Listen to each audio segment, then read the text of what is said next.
Okay, we're now on live stream. Excellent. So we're back live streaming to the millions, and we're now got item 8.2, page 74 of the report, the draft open space strategy. I'd said to you earlier that we didn't have a lot on today. We have got 3 Waters briefing this afternoon, so I knew there'd be a range of questions and views on the previous paper, so it was good to have that healthy discussion. I think that we were pretty happy with the draft open space strategy through the briefing, so hopefully we can get through this a bit quicker. But I'm going to hand it over to, I think it's Jamie, who's going to speak to the report, and then as usual, we'll move to any questions from there. So I can't see you, Jamie, but if you're there, over to you. Might be Sasha.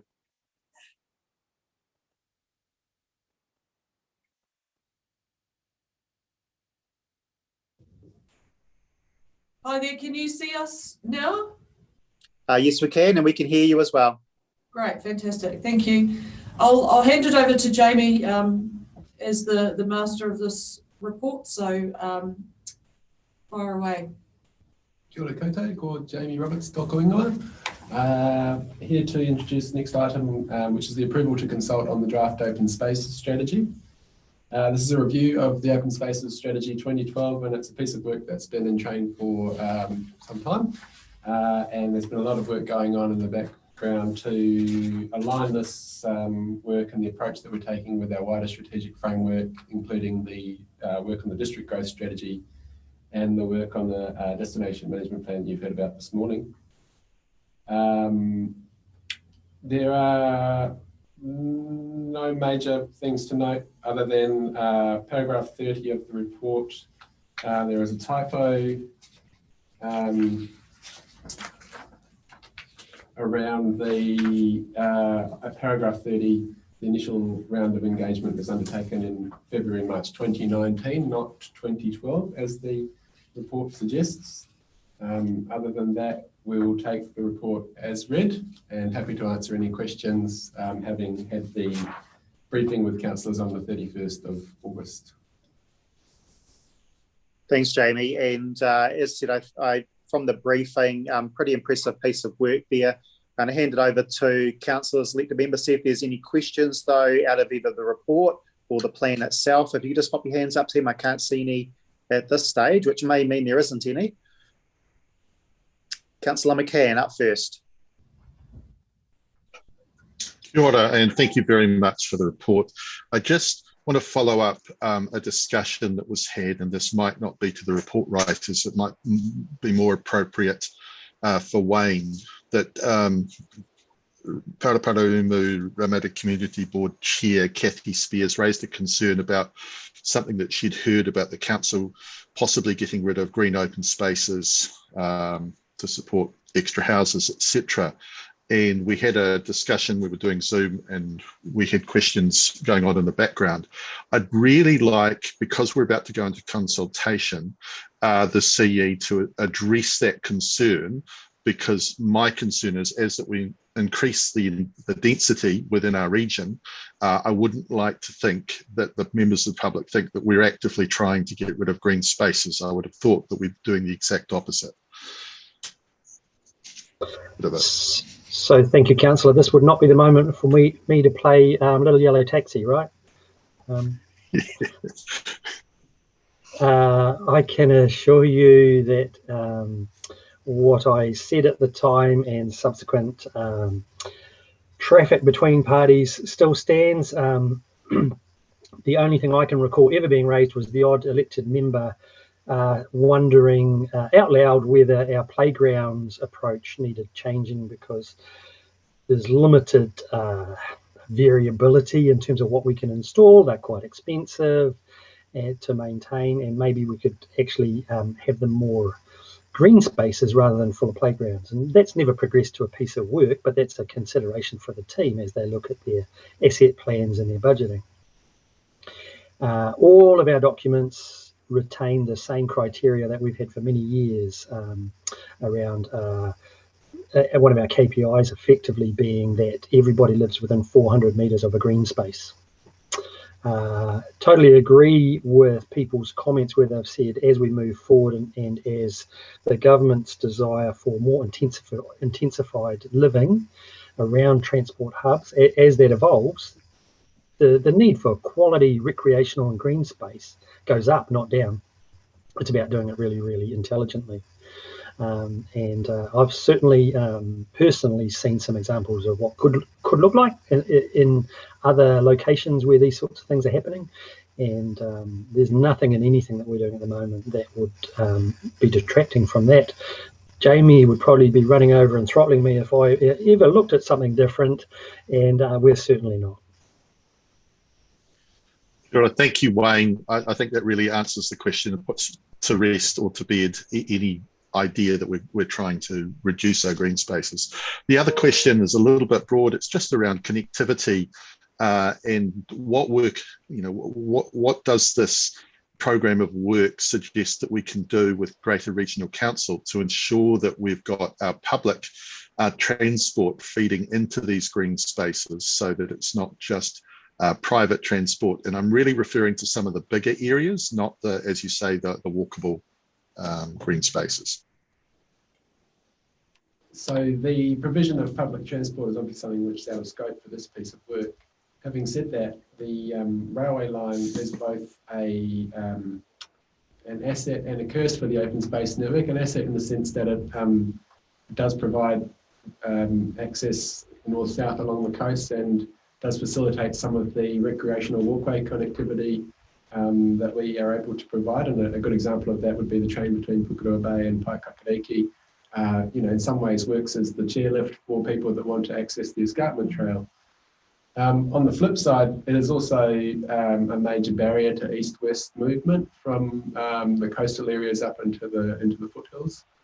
And so we would see the potential, should the Greater Wellington Regional Council look at improving public transport and railway station locations along that line, for major opportunities to also improve the east-west movement as a result through the introduction of new crossing points to that infrastructure.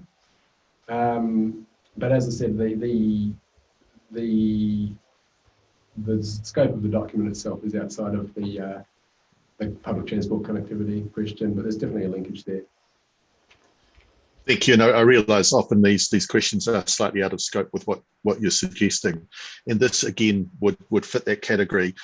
But I'm just curious, do you think, Jamie, that our council structure has the ability to make sure that we have enough green spaces as we see the significant growth in our population? Are there any disconnects within the council structure that mean that we're not going to see enough green space retained or created? Sorry, not that I'm aware of, and in fact, the provisions in our district plan are actually by national standards very good. Well, thanks very much. That's enough for me. Councillor Henford next, and then Councillor Pravanov. Cool. Kia ora. Thank you so much, Jamie and Sasha and the rest of the team. An awesome draft for consultation in my view. So thanks so much for all of the work that you've done and put into this kaupapa, and also the kind of environmental outcomes and that focus coming through really strongly. So just want to acknowledge you and the team for that.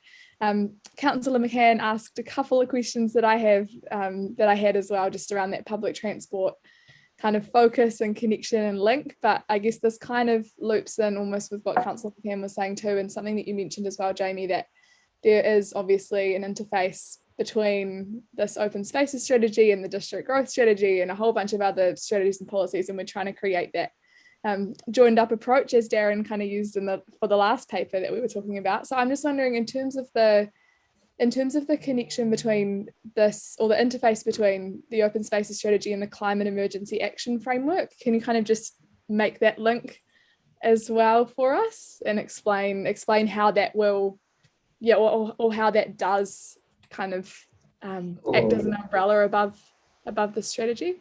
Sure. So one of the things that we are working on currently with the teams that are working on the climate emergency stuff and also the district growth strategy is actually how we visually represent the linkages between these documents. And that's a piece of work that's current. There is a summary view of this strategy on the page within the document. But by the time we reach the final version, we will have a clear picture of the linkages between each of these pieces of work. So in part, it's work in progress, but hopefully through the objectives and policies of this draft, it's evident that there are considerable, there's considerable potential for climate response through this piece of work as well. All right, I think that's it from Councillor Hanford, and we had just dropped off the screen, but I think was I right in that Councillor Pravanov was up next? So I've got no hands up on the screen anymore, team. So if any elected members have any further questions, otherwise James. Excellent, thank you. Jocelyn, over to you. Yeah, so thank you, through you, James. Thank you very much for Jamie and Sasha for this really well put together strategy. So I'm sort of just following up a bit on what Councillor McCann was saying in terms of, with the predicted growth that is going to occur here, how that ties up with, I suppose, so currently we have a developer contribution, which is either land or is actually in kind. And I'm just wondering, with that, with the proposed development, how that is going to fit into this, particularly with potentially intensification in some areas. So the strategy itself provides the the categories and principles for each of the different open space types that we envisage. The actual financial side of it and how that's worked through and feeds through into development impact fees comes through the the development contribution strategy, which will be updated in the new year. So this is the sort of the mechanics of it in terms of the open space categories, but how it applies to the development contributions will be worked through once the strategy is adopted. Because from memory, from the briefing we've had previously, there's certain percentages that have got to be, that are ideal. Is that correct? In terms of green space based on population? Yeah, the key things are, so there's a district-wide rule in the district plan, DW10, which is that all urban residential dwellings need to be within 400 metres of public open space, which is the key thing around the level of provision and the way that our spatial calculations work out when new development happens, and how one of the main criteria about assessing where new open space needs to be. There's an extensive list of criteria for assessment for new reserves in part 5 of the strategy. Yeah. And there are some metrics that stem from that 400 metre rule, which relate to the number of dwellings that it's typical to be able to service within that area. So having looked at sample areas within the Kapiti Coast, we've approximated 224 dwellings at a suburban density can be accommodated within that 400 metre walking. So they go with one. Yeah, so just one other question there. So being within 400 metres, in terms of the size of that green space, whether it's actually a very small area versus a percentage of the population. Yeah, so the size, so that we work it out based on the criteria for neighbourhood park, which is between 3,000 and 5,000 square metres. Okay. Which enables us to, provide a bit of an area for, typically, a bit of an area for a kick around, a bit of an area for active play, some passive space, and some environmental enhancement at a decent scale. Thank you. All right, thanks, team. I don't see any further hands up. So do we have someone that wants to move the recommendation on page 78? Recommendation, Councillor Hanford. Does someone second that? Councillor Holborough. As I said, we've had a pretty good shot at this through the different briefings and workshops. And so I'm going to hand it over to Councillor Hanford to speak to the the recommendation right of introduction. Over to you, Sophie. Yeah, kia ora. I was just waiting to be unmuted there. I don't really feel like there's much to really add to what's been said, even through the questioning, just that everyone sounds, and I personally am really grateful for the work that's gone into this and its ability to kind of connect things up visually and its ability to kind of present this big picture vision for the community to start to grapple with even through consultation. So yeah, I just think it's cool that we're going out with a really strong kind of visual and connected approach to looking at our open spaces across the district. So mainly just want to say really grateful, and it's awesome to see those kind of interactions between these different documents, including the new climate emergency action framework. So thanks to the team for really stepping into that and embodying that, despite it being a new framework and new document for us as a council. So yeah, that's all from me. Let's keep moving. Thanks, Sophie. Councillor Elliott. Thank you. Look, I'd just like to congratulate Sasha and Jamie and the team for your work on this project. You know, as a child growing up in Paraparaumu and Kapiti, one of the things I appreciate most about here is the outdoors, and it's always amazing, great to see you looking after it. So I am going to give a plug and a reminder about the importance of parks and play spaces being natural spaces. You know, so I just have to think of the beautiful little pine forest up behind the health camp in Otaki here, the amount of people who use that for recreation. There's nothing there. There's trees, there's pine needles, there's bits of rope and logs, and it's the best place ever. So thank you. Well done. Councillor Holborough.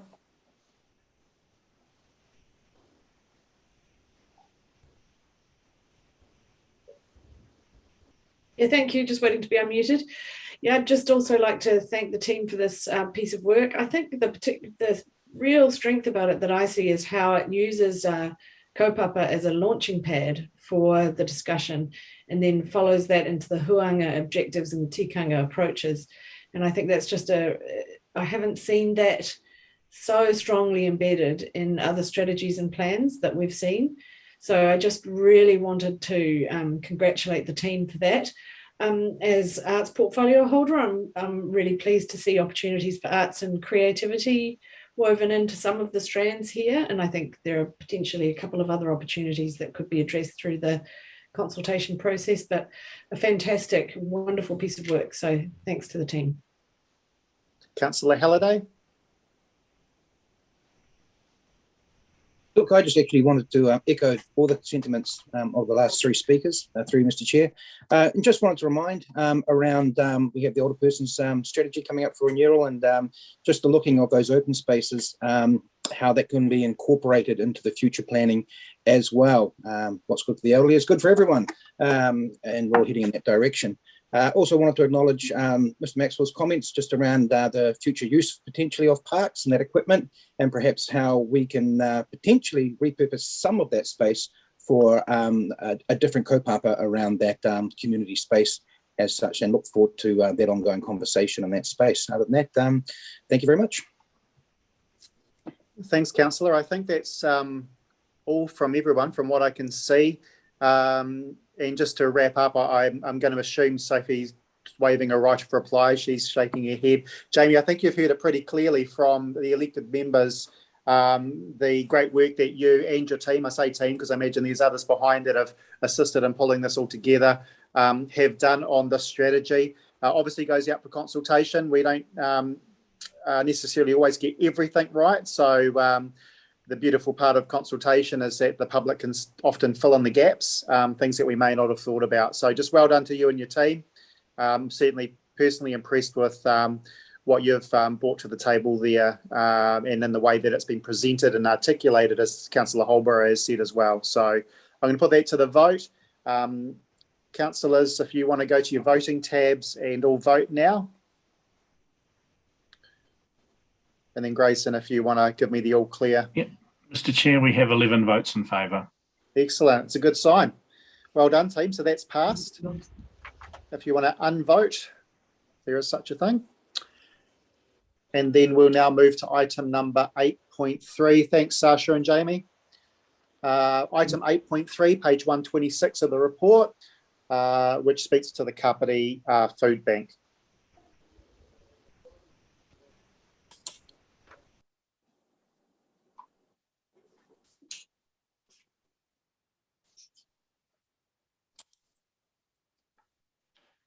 Kia ora, Tanya. Kia ora koutou, atamari e koutou. I might just take a few minutes to take you through the paper before we do a bit of a deep dive into how we can financially support the food bank's fundraising efforts. And on that note, I thought I would just update you on some of the stats over the last month for the food bank. In August, they provided just over 250 parcels to our communities and our people in need. Most interesting part of that is that 51 of those people were new to the food bank. So they had 51 new clients. And within that too, talking to the manager, the clientele has changed, and they did note that there were older people coming through who were looking after their grandchildren, which is something a bit different and unique that possibly we don't usually see in that space. So I thought I'd just raise that too. Just maybe a little revisit to the food bank and the community centre and our relationship with the food bank. Last year, council resolved to provide some financial support for the food bank to support the rent, so that they could remain, so that they could come to the Kapiti Community Centre. And that was after a period where they were they needed some help for accommodation to help with their service, because the place that they were in was up for kind of disposal from the NZTA point of view, and I think and land banked.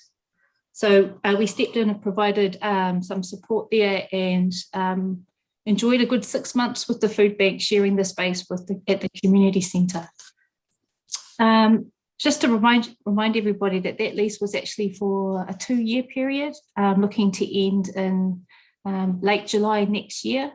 But with in December, if you look at the timeline, things didn't quite go to plan, and the community centre itself is really not an ideal space to be providing services. And just to let you know, we're doing all that we can to keep it open, but things are getting a little bit desperate. We've got we've just had some 2 commercial dehumidifiers in place to make sure that the air quality's good, and there's just starting to have visible signs of decay in the building now as well. So just thought I would update you on that. So going into the options around providing support for the food bank.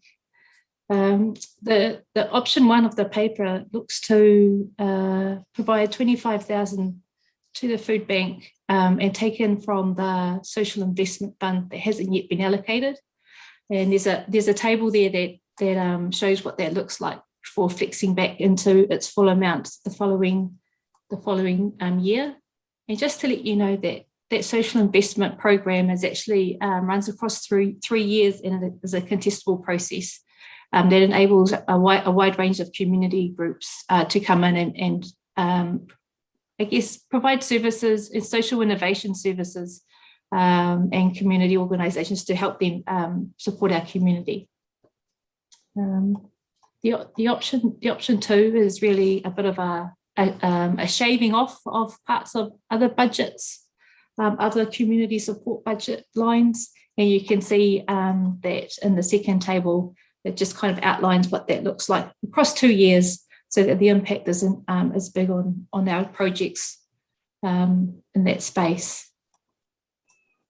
The reasons why we've recommended option 1 are in the paper, just a little bit cleaner and a little bit easier to manage. But they're fully explored in the paper if anybody's got any questions around that. I think I might just leave it there to see if there's any questions, or if Janice wants to add anything. Thanks, Tanya. We'll just see if Janice has got anything to add. Otherwise, we'll move to questions with elected members. Nothing to add. Nothing to add. Thank you. So we've got Councillor McCann up first, and then Councillor Holborough.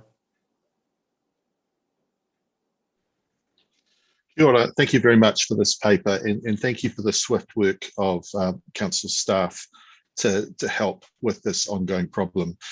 I do want to foreshadow that I would like to propose some changes to the recommendations, and I have emailed all councillors as to why, because I think one of the things that perhaps isn't in this report is why we've been treating the food bank a little bit differently from some of the other fantastic social service providers that we've got out there. Mr. Chair, I realise this is a longer preamble for a question, but if I could put to Janice a question, and it's probably a leading question, why have we tried to come up with an amount to help the food bank move to their new location? What is the difference between the food bank and the many other organisations that would want our support for their ongoing services? Over to you, Jen. Thank you, through you, Mr. Chair. The reason why we would consider a grant of this scale for the food bank is that their current situation in terms of uncertainty around their accommodation represents some challenges in some areas that are of specific focus for the council. So food security is a focus area of our recovery plan and our ongoing work through the Connected Communities team in the social space. And as Tanya has just outlined, demand for the food bank services has certainly not tapered off. And, you know, it is really concerning to hear about the proportion of new clients coming through and a different type of client. So it is without question that in the current environment, the food bank's services are absolutely essential, and them having accommodation sorted is important to everybody. The second piece here really is the sense of, I guess, responsibility that the council feels in not being able to honour the 2-year licence to occupy that the food bank had been given for the community centre. So to a degree, that's a landlord type of responsibility that we feel, but it's the combination of those two things that that gives staff confidence in recommending that this grant is an appropriate and good decision for the council to make. Thank you. I've got a couple more questions, Mr. Chair, if that's okay. Fire ahead. Thank you. One of the things that I've drawn to councillors' attention is that the food bank have just had an interview in the local paper where they're suggesting that they might be trying to stick it out in the community building. I have grave concerns about a building that cannot get better, that is degrading, and a chair that has already told us that there are considerable concerns within that volunteer workforce of actually working in there. Could you speak to whether that building is going to get any better, or whether there's a possibility that at any particular point the air results will mean that they need to vacate immediately? Certainly, through you, Mr. Chair, that building is certainly not going to get any better. There are ongoing water ingress issues, and the council is taking no action to address that water ingress. Therefore, the condition of the building can only worsen. In terms of, you know, you've heard Tanya say that while the food bank is in a position of not having anywhere else to be, we are doing what we can to try and assist keeping the air quality at a point that is considered, well, that's not unhealthy, for as long as we can through using dehumidifiers, but there will come a point where that is no longer effective as well. You know, the reason the decision to close the community centre was made primarily because of the health concerns about that the condition of the building generates. One of the things that I know that we've done is that we have spoken to the food bank about other possible options, and I note that Richard Mansell has removed himself from this conversation because he has a perceived conflict of interest. But it is your understanding, and it's certainly mine, that Coastlands have offered at a significantly reduced rate another option for the food bank to relocate temporarily? Absolutely, we were of the understanding that there had been very promising conversations around the food bank being able to temporarily relocate elsewhere until their more permanent home, their relocation project had been completed.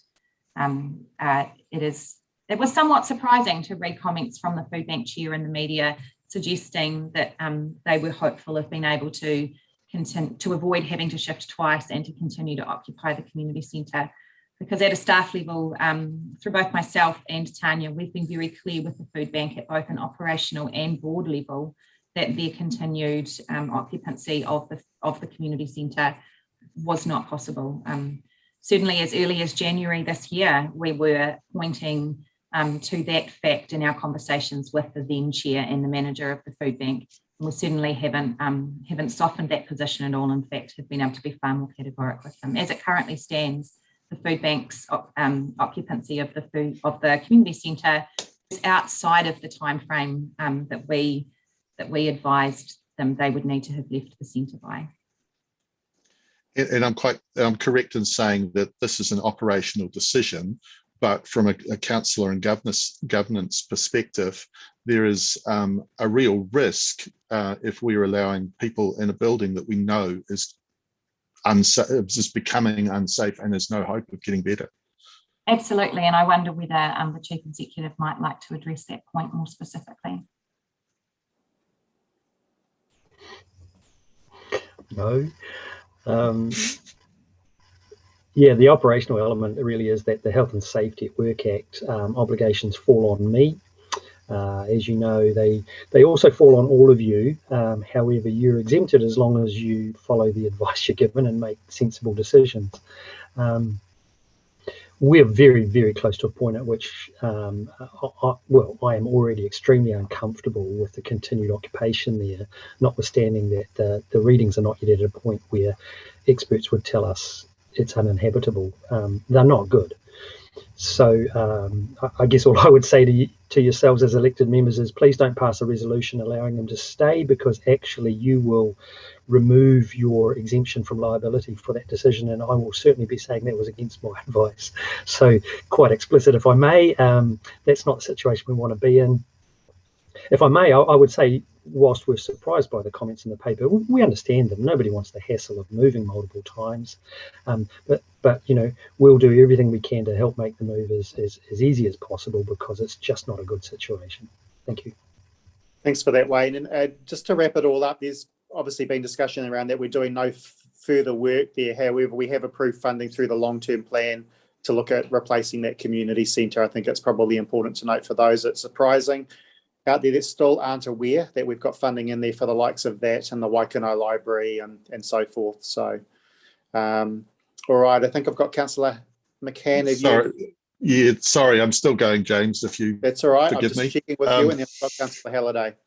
So one part of the recommendations that I've sent to all councillors is that council staff will provide ongoing support to the food bank's move away from the community centre and its broader relocation project as 50.1.3. I have alerted staff that I think I put an inappropriate word there. Rather than provide ongoing support, it's appropriate support. I just wondered if staff could talk to the kind of support that we as a council are providing to help make the food bank's relocation project work. And then I've got one further question, Chair. I might start with a few comments and then hand over to Tanya to talk in more detail maybe. So at the moment, there is support of a few different kinds. Financial support first and foremost. Since the beginning of this year, the food bank has occupied the community centre rent-free and have continued to hold the full grant that you approved last year to offset the cost of their rent. They're also benefiting from the council paying the financial costs of operating out of the community centre. So that's the power, the security costs, that kind of thing. And I don't want to focus just on the money, and Tanya can talk about all of the other really fantastic things that her team is doing to support the food bank. But actually for an organisation like the food bank that's currently going through what is for them a significant fundraising exercise, we shouldn't undervalue the degree to which not having to worry about the costs associated with keeping their doors open, you know, right now. But I'll hand over to Tanya to talk in more detail about the other types of support. Thanks, Janice. Look, for us, the Kapiti Community Food Bank, we've actually walked alongside them for quite a while. And I guess what that means for us is ensuring that they are able to function as they do. We have, just as a team, we've popped down and helped volunteer when they're in need. It's that type of relationship that that we have with the food bank, and we really value that, actually. And it just shows what that type of approach can do. And just to add to that, I think I've put it in the paper. We just will work with the food bank to repurpose and upcycle some things that are already in the food bank, that are already in the community centre that might be useful for them, and we'll work our way through that as we go forward into the next phase of what we do in the community centre. Yeah, I think that's about it. I think there's possibly one more point to add there, and that is that in terms of the relocation project that the food bank has underway, Tanya and her team can act as a connection point where appropriate with other parts of council, and certainly helping make connections into our regulatory services group is definitely some ongoing support there. And I've had conversations with my colleague, Mr. Jefferson, and he has confirmed that his team will certainly be working hard to make to ensure a straightforward and as straightforward as possible experience for the food bank and their consultants as they navigate the regulatory process around their relocation. And that could look like very simple things like making sure that within the building consents team and within the resource consents team, if that's necessary, their applications don't pass through multiple sets of hands, which we know can be confusing, and that kind of thing. So it's important to note that that our organisation's, understanding of the importance of this project for the food bank exists outside of just Tanya's team too.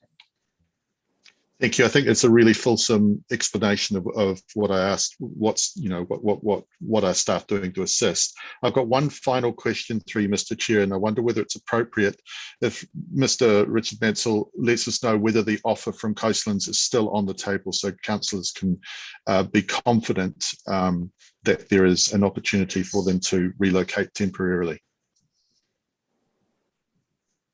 Not sure. I can't see whether he is in the discussion, councillor, but I'm here. Yes, yeah, there you go. Yes, the offer is still on the table.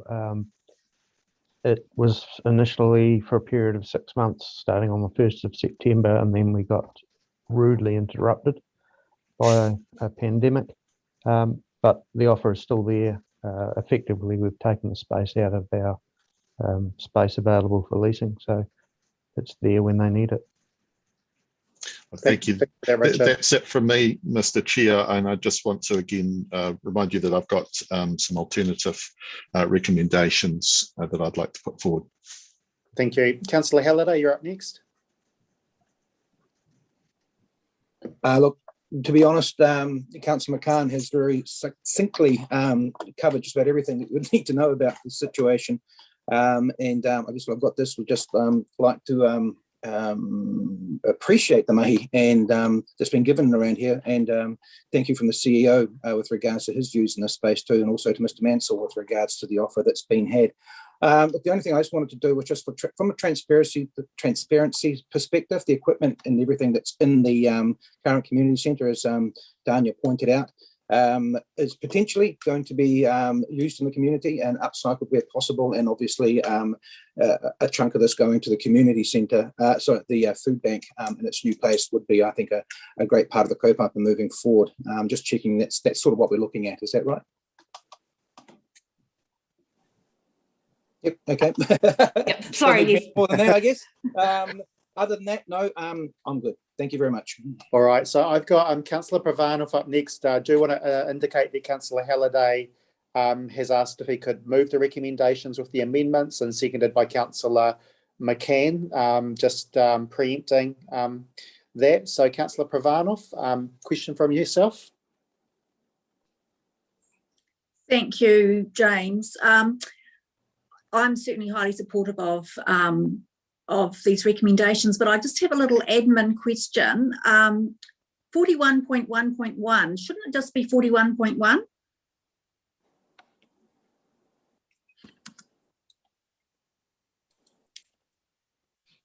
Yes, that's probably a typo. We could correct that. Okay, thank you. All right, I don't see any further questions from quick scan around, flick through, no, from anybody. So we've got the recommendations. Thanks, Grayson. I was just about to ask you to get those up on the screen there.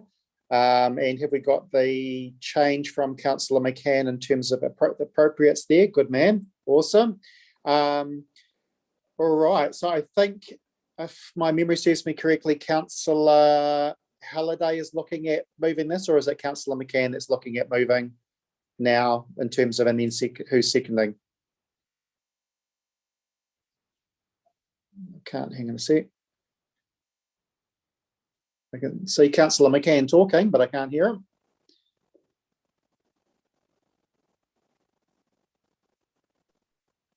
Councillor Halliday has indicated that he's happy to move. Okay, so moved by Councillor McCann, I think seconded by, by Councillor Halliday, seconded by Councillor McCann. Right of introduction, Martin, over to you.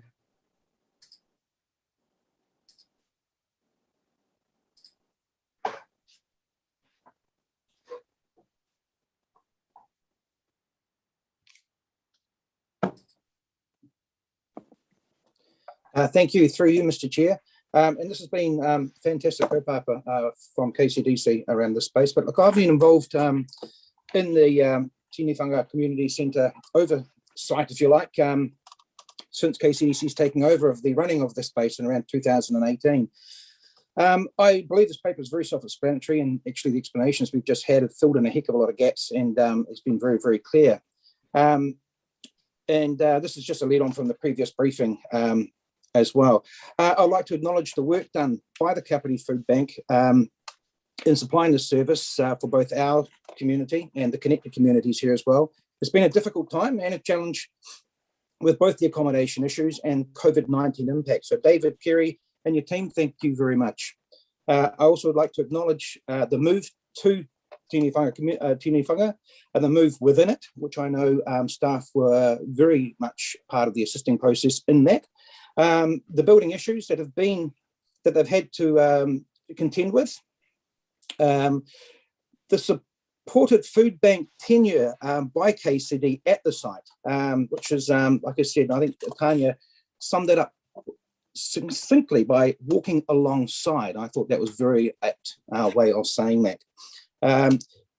Its recent ground lease that it signed of its future home that will future-proof this community service for the next potential 10 to 14 years, and the community support that's already signed up around supporting that kaupapa. The KCDC Connected Communities team, led by Tanya Parata, for their collaborative work and effort that they have applied to helping the food bank adapt as it moves forward, and that has been significant, very significant. Also, I want to acknowledge Parapara Umi Ramati Community Board and, of course, Councillor McCann with regards to the question he's just had, but also his involvement through his portfolio around social well-being. Much appreciated. I have two things that are of concern to me and that I think should be noted, and they have been covered, and that's the changing demographic of the members of our community that are using this service, and also the transitioning process from the current space to their new home. An interim space may be required. That's what this conversation was about. And I have the concern around the conditioning of the Tinewhanga Community Centre and the speed with which the space could become not fit for purpose, which I think Mr. Maxwell has also highlighted as well. I'll be supporting this motion and the recommendation change, and I ask my fellow councillors to support it as well. Thank you. Thank you, Martin. Hello. Elliot, you're up next. Have you? Grayson, just need you to mute yourself. Thank you. Councillor Elliott, he's used to muting everybody else, just not himself. Look, thank you very much. It's really great to see this set of solutions on the table for the food bank. When I met with the chair, David, in July, at that stage, I met someone who was extremely stressed, who felt very much between a rock and a hard place, and facing a mountain as far as the renovation and the new building goes. Look, I will note for council and staff that at that point in July, they were quite swamped with 180 parcels a month. It's quite a shock to see that just a few months later, they are up to 250 parcels in August. That's quite phenomenal, and a phenomenal work, and just shows how needed they are in our community. Look, David and I sat down and we talked about if things could look in a best possible scenario, how could council help facilitate that? He and I absolutely acknowledge the work already done by Tanya and the team. You're just amazing. But also the other little things that could be done extra that we talked about and that we worked out would be the best case scenario are actually all in this decision today. And I'm really, really very happy with that. So thank you. I will be supporting this. And thank you, Councillor Halliday and Rob, for your work in this area. It's appreciated. Thanks, Jackie. Councillor Compton.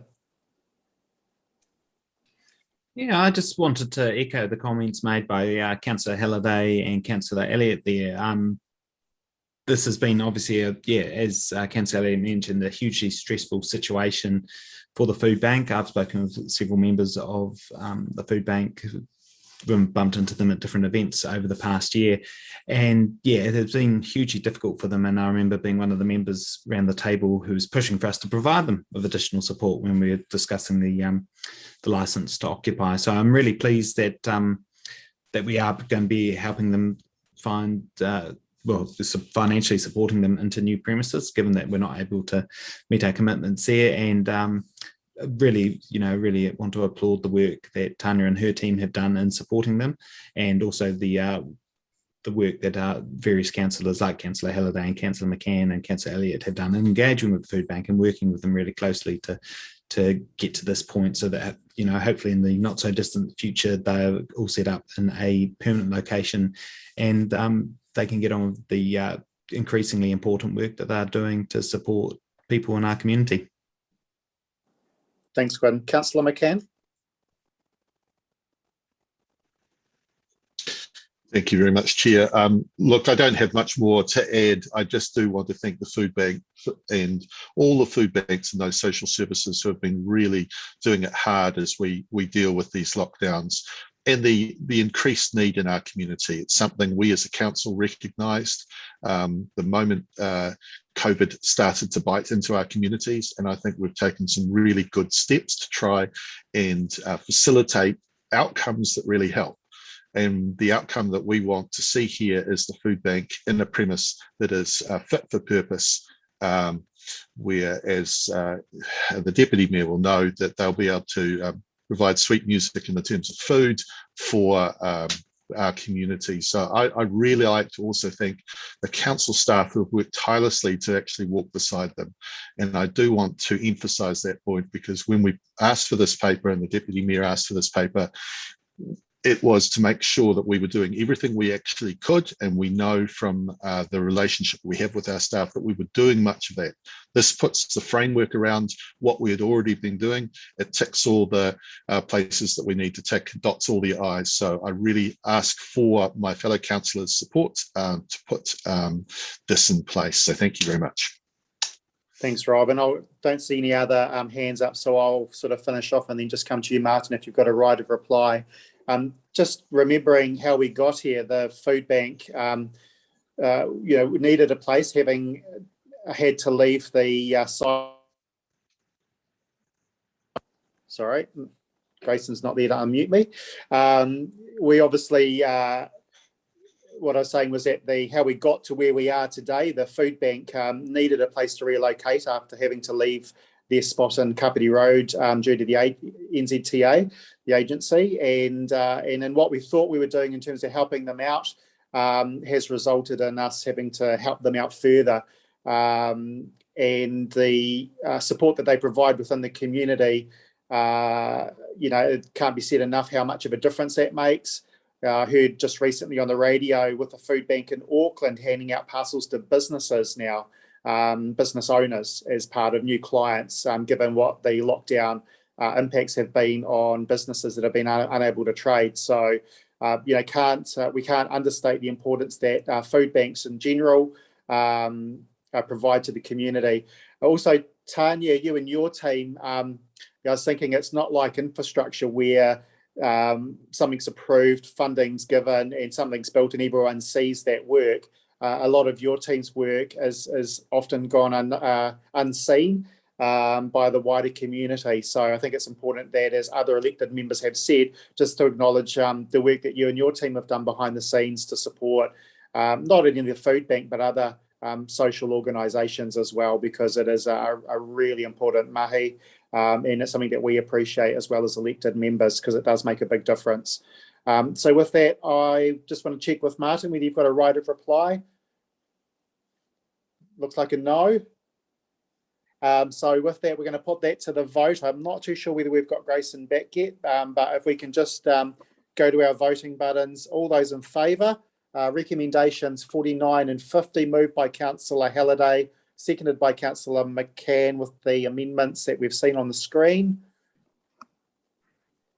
We have 11 votes in favour, Mr. Chair. Oh, Grayson's back. Welcome back, Grayson. Thank you. So that is passed. Thanks everyone for your involvement in this, and just noting that we had an abstention from Mr. Mansell, or that he stepped out from the discussion apart from when he was asked a question. So thanks for that, Richard.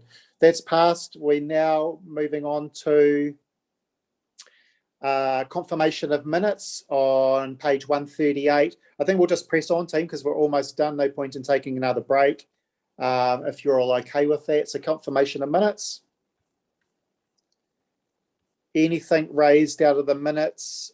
Councillor Elliott? Oh, no, that's thank you. Excellent.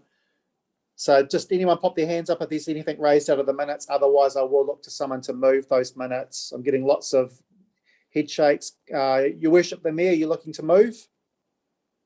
So moved. We got a seconder. Councillor Halliday, nicely done. So moved by His Worship the Mayor, seconded by Councillor Halliday. I'm going to put that to the vote. Yep, everyone's already voting. So all those in favour? How are we going there, Grayson? Looks good to me at my end. Councillor Elliott, did you have a question? Yes, James. I'm unable to see the minutes at this point in time to double check it, so I'm just going to abstain from this vote, Mr. Chair. Okay, Jackie, thank you. Just noted, Grayson, in terms of the abstention from Councillor Elliott. Yes, noted. And that is passed. Public speaking time, I'm assuming we've got nobody? No, there's no one for public speaking. And there's no publicly excluded minutes to be confirmed. So I'm going to call the meeting to a close. I appreciate everyone's time and patience with the Zoom. We got through some good pieces of work there, team. The destination management plan, I think that's an exciting piece of work to get through, and obviously the open spaces stuff. It'll be interesting to see the consultation and what comes out of that as well. So well done, team. Enjoy a short break, and we'll see you back this afternoon. And thanks to the staff for your support.